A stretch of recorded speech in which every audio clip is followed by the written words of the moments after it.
আমি রাস্তার হকার হয়ে গেছি। অপেক্ষা করুন, চমক একটু পরেই। আমার ফ্রেন্ডরা এসিতে বসে খাইতেছে, আড্ডা দিচ্ছে, বাট কিন্তু আমাকে কল দিচ্ছে না। সেই বন্ধুদের কেউ কেউ এখনো তাকে খোঁজে। ৮৫০০ টাকার জন্য আমি আমার পছন্দের বাইকটা বিক্রি করে দিই। তার পড়ার টেবিলটাও এখন গল্প হয়ে উঠেছে। একটা পড়ার টেবিল আর 4টা খুঁটি থেকে এখন আমি মাসে ৭৫,০০০ টাকা মানুষের বেতন দিতে পারছি। আমার নাম তাজুল ইসলাম ওশেন। আমরা রয়েছি ঢাকা বেলি রোডে। বেলি রোডে ভিটোয়ানের স্যার 2 নাম্বার গেট থেকে হাতে টানে। সুশি হচ্ছে গিয়ে বিদেশি দামি খাবার, কথাটা ভ্রান্ত ধারণা। সস্তা খাবারই যদি আপনি করতে পারেন। ইউটিউব থেকে একটু একটু ধারণা নেওয়ার ট্রাই করলাম, প্র্যাকটিস করলাম, দেখলাম যে ওইভাবে করে শেখা যাচ্ছে না। তারপরে আমি নাইম আশরাফের হোটেল ম্যানেজমেন্ট ট্যুরিজম শেখাই। 5+ স্টার রেটিং প্রাপ্ত দেশের সর্বোচ্চ বিদ্যুৎ সাশ্রয়ী ও ইকো ফ্রেন্ডলি ওয়ালটন এসি।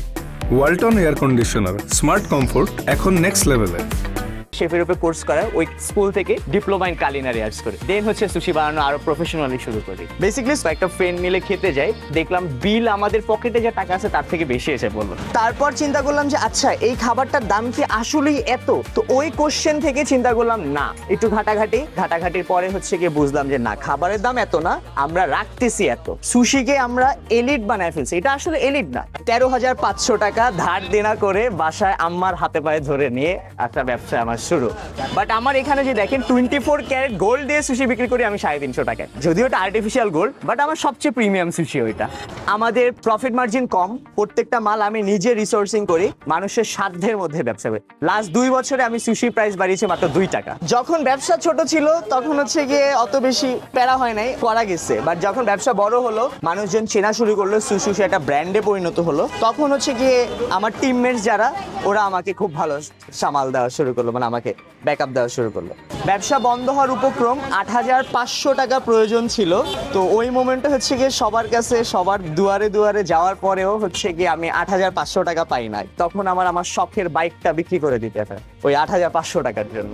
প্রথম যে ক্লায়েন্টটা খাইছে উনি আমাকে ভালো রিভিউ দিছে, পরে 2জন ক্লায়েন্ট আমারে বলছে ভালো হয় নাই। তারা আমাকে মুখের উপরে বলছে সুশি টেস্ট ভালো লাগে নাই। আমি আপনাকে গ্যারান্টি দিতে পারবো এই যে নরি শিটটা, এটা হচ্ছে গিয়ে সবচেয়ে ভালো নরি শিট বাংলাদেশে আপাতত ইউজ হওয়া। এটার উপরে কোনো নরি শিট নাই। ম্যাক্সিমাম টাইমে আমি এমনও সুশি খাইছি নরি শিট তিতা লাগে। এটা ঠিক, এই বয়সে সবাই হচ্ছে গিয়ে ঘুরে ফিরে বাইক নিয়ে ঘুরে এদিক যায় ওদিক যায়, আক্ষেপ হয় না, কারণ আমি তাদের থেকে বেশি সাকসেসফুল। 5টা টিমমেটস আছে যারা আমার সাথে কাজ করে, যাদের স্যালারি আমার থেকে হয়। এটা ওই ঘোরাফেরা থেকে বেশি মজাদার।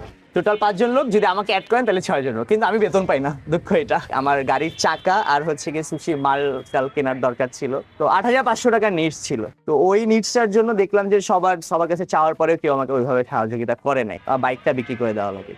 টানা 3 মাস সাফার করা লাগছে। আমি কোনোদিন 10টার উপরে সুশি বিক্রি করি নাই। একটা ঘটনা সবসময় মনে পড়ে বরাবরের মতো, সেটা হচ্ছে যে শান্তিনগর বাজারে শাক বিক্রি করে উনি, ওনার ছেলে কিনে আমার দোকানে আসছে সুশি খেতে। বাবার অনুভূতি ছিল কি খাইলাম, 1 কেজি মুরগি পাইতাম, আর ছেলের অনুভূতি ও সুশি খাইছে, ও এটাই খুশি। তো ওর ফ্রেন্ডদের বলবে ও সুশি খাইছে, আর যে মাঠে খেলে ওদেরকে বলবে ও সুশি খাইছে। এটা যখন ওপেনিং হয়েছে তারপর থেকে আমি এটা খাই। খাবারের মান বাড়ছে, চাহিদা বাড়ছে, ওদের ফুডের যে কোয়ালিটি আরো ভালো হয়েছে। এর আগে বেলি রোডের স্ট্রিট ফুডের যে রিভিউ গুলো হয় ওইখান থেকে দেখেছিলাম একটা ভাইয়ার দোকান খুব শোরগোল আছে বা একটু পরিচিতি আছে।